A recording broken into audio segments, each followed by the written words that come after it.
রিজিক কি কি পাবেন, আপনার রিজিক সব লেখা হয়ে গেছে। এখন আপনারা কি রিজিকটাকে হালাল পথে চাচ্ছেন না হারাম পথে? যদি হালাল পথে চান ওই অ্যামাউন্ট অফ রিজিকই পাবেন, যদি হারাম পথে চান ওই রিজিকই পাবেন, এর বাইরে যাবে না। রিজিক যাবে, যাহলে সবর করেন, আল্লাহ পাক হালাল পথেই রিজিক দিবে ইনশাআল্লাহ। রিজিক বৃদ্ধির জন্য কিছু আমল আছে, তার মধ্যে শ্রেষ্ঠ আমল হচ্ছে নামাজ, এর সাথে চাশতের নামাজ পড়া।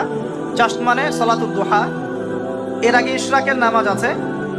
রিজিক বৃদ্ধির জন্য আত্মীয়তার সম্পর্ক বজায় রাখতে হয়, আত্মীয়তার সম্পর্ক বজায় রাখলে রিজিক প্রশস্ত হবে।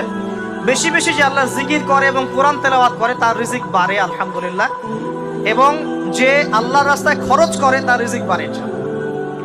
এই রিজিক বাড়ার কিছু পলিসি আছে। সবচেয়ে শ্রেষ্ঠটা হচ্ছে নামাজ, আল্লাহর জিকির তেলাওয়াত। এরপর আমলের মধ্যে আত্মীয়তার সম্পর্ক বজায় রাখা। নবীজি বলছেন কেউ যদি চায় যে তার রিজিকটা লম্বা হোক, হায়াতটা লম্বা হোক, সে যেন আত্মীয়তার সম্পর্ক বজায় রাখে।